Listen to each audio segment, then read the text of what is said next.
हे भगवान, आज तो कितना भयानक तूफान आया है।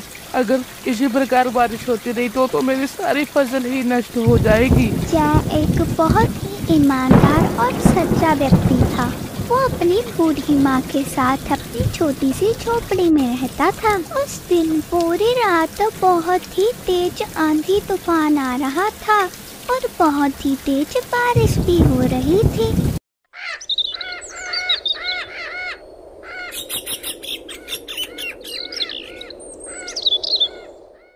माँ, बस मैं अभी खेतों की तरफ ही जा रहा हूँ। बस मैं अभी जल्दी ही लौट आऊंगा। इतना कहकर जय वहाँ से चला जाता है। फिर जय अपने खेत में पहुँच जाता है। खेत में जाकर वो देखता है उसकी सारी फसल तो नष्ट हो गई थी। वो बहुत दुखी हो जाता है और रोते रोते कहता है, हे भगवान, ये क्या हुआ? मेरी सारी फसल ही नष्ट होगी। अब मैं क्या करूँगा? फिर ऐसे वो अपने खेत को उजड़ा हुआ देखकर काफी समय तक वहीं खड़ा होकर रोता रहता है। हे भगवान, मेरे परिवार का सहारा तो यही खेत ही था, आज तो ये भी नष्ट हो गया। फिर जय अपने घर के लिए निकल पड़ता है।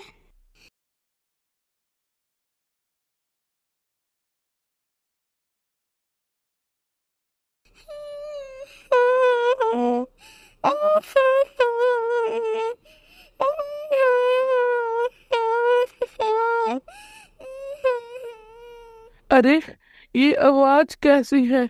मुझे तो लगता है कोई मुसीबत में है। अरे, ये किसकी आवाज है? आसपास तो कोई भी नहीं दिखाई दे रहा और ये आवाज तो इसी तरफ से आ रही है।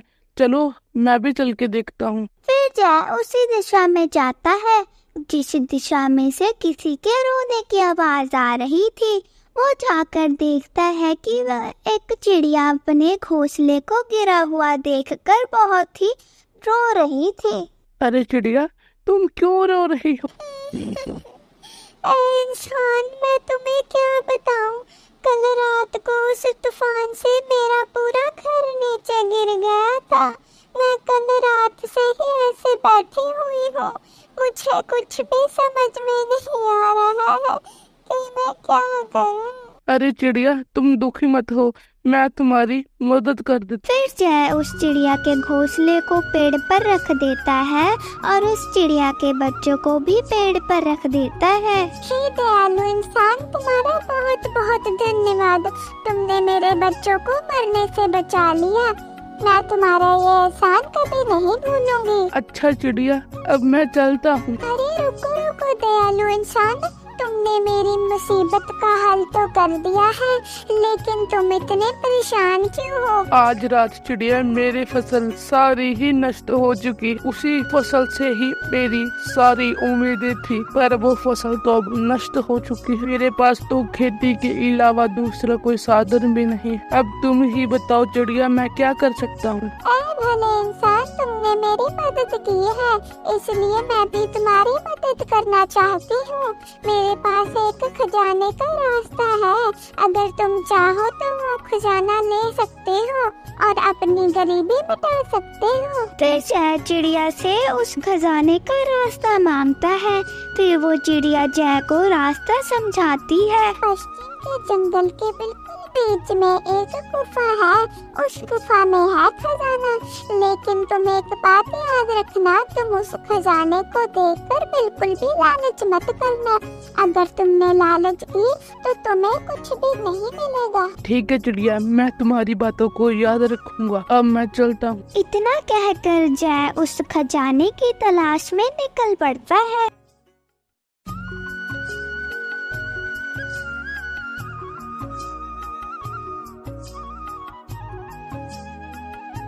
जय बहुत चलता है।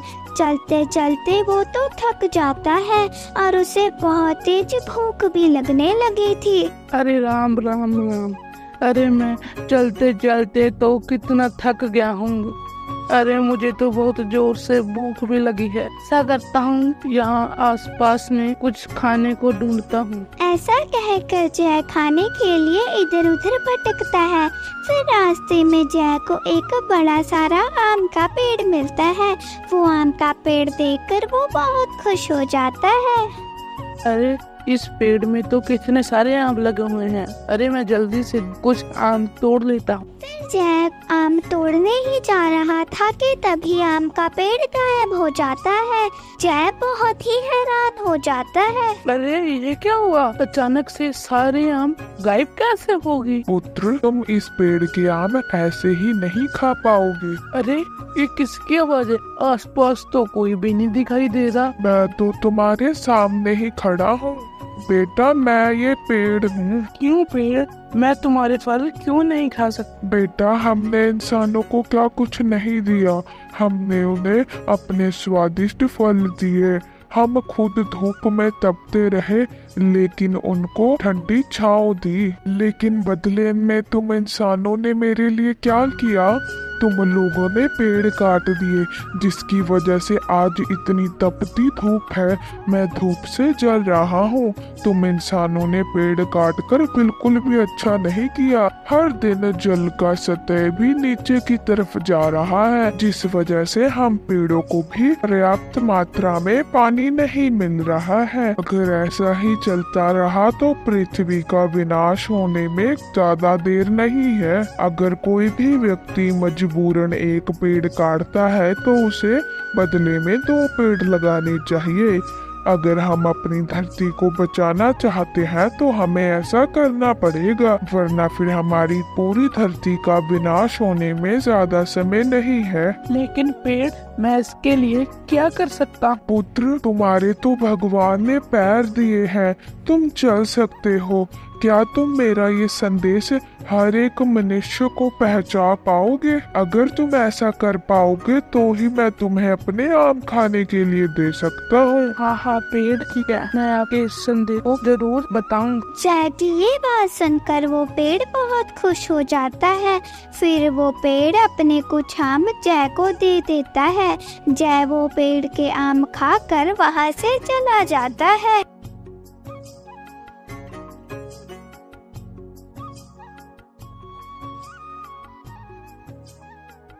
अरे बाप रे बाप, ये तो कितनी ज्यादा धूप पड़ रही है। इस धूप में तो चलना ही बहुत मुश्किल हो रहा है और मुझे तो बहुत प्यास भी लगी हुई है। अरे नदी तो पास में ही है, चलो मैं थोड़ा सा पानी पी लेता। जय उस नदी में से पानी पी लेता है। ये पानी पीकर तो ऐसा लग रहा है जैसे मेरे सारे शरीर की ही थकान दूर हो गई हो। अरे पानी के भीतर में ये क्या है जो इतना चमक रहा है? फिर जय जल्द ही वो चमकीली सी चीज को बाहर निकाल लेता है। अरे ये नदी से भीतर से ये सोना आया कहाँ से? फिर जय उसी गुफा की खोज में चला जाता है जिस गुफा के बारे में चिड़िया ने कहा था। फिर बहुत देर चलने के बाद जय को वो गुफा मिल ही जाती है। फिर जय उस गुफा के अंदर चला जाता है।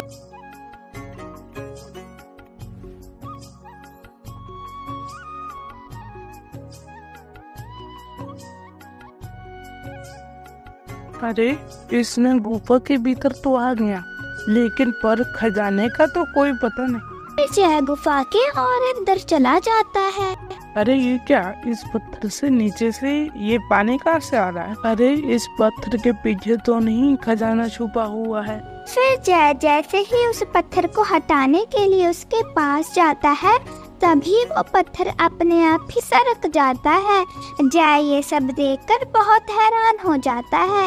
वो ज्यादा कुछ नहीं सोचता है और जल्दी से गुफा के अंदर चला जाता है। फिर वो उस गुफा के अंदर जैसे ही जाता है, वो चारों तरफ सोना देखकर तो हैरान ही हो जाता है। इतना ज्यादा सोना तो उसने अपनी जिंदगी में पहली बार देखा था।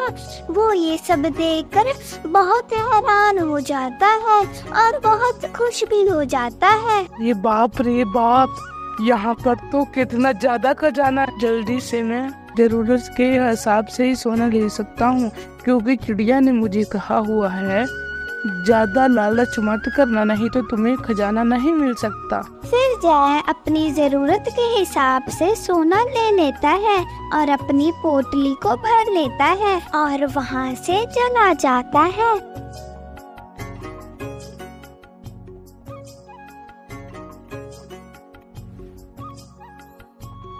रुक जाओ, कौन हो तुम? इस पोटली में क्या लेकर जा रहे हो? क्या हुआ? तुम कुछ बोल क्यों नहीं रही?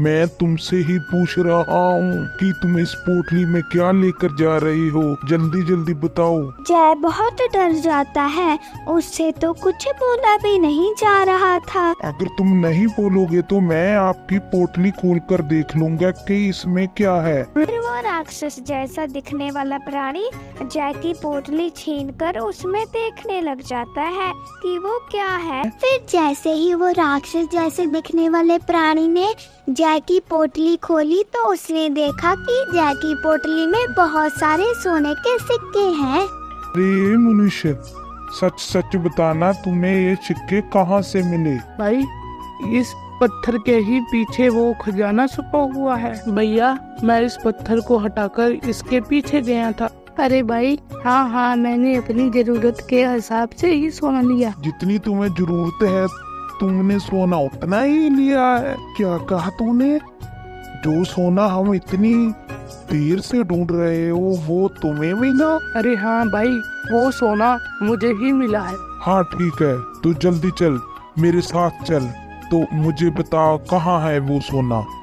अगर तुमने नहीं बताया तो तुम्हें मारकर यहीं दफना दूंगा। आपको मैं वही खजाने के ही पास ले चलता हूँ। फिर इतना कहकर जय उस राक्षस को अपने साथ ले जाता है।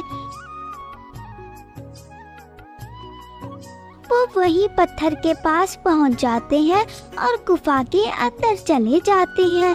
गुफा के अंदर जाने के बाद वो राक्षस तो बहुत ही खुश होता है और इधर उधर खुशी से देख रहा था। तभी जय वहाँ से भाग जाता है, अपनी पोटली उठाता है और जल्दी से वहाँ से चला जाता है। प्यारे दोस्तों, अगर आपको ये हमारी कहानी अच्छी लगी तो हमारे चैनल को सब्सक्राइब करना मत भूलना। वीडियो को लाइक, शेयर, कमेंट जरूर करना। धन्यवाद।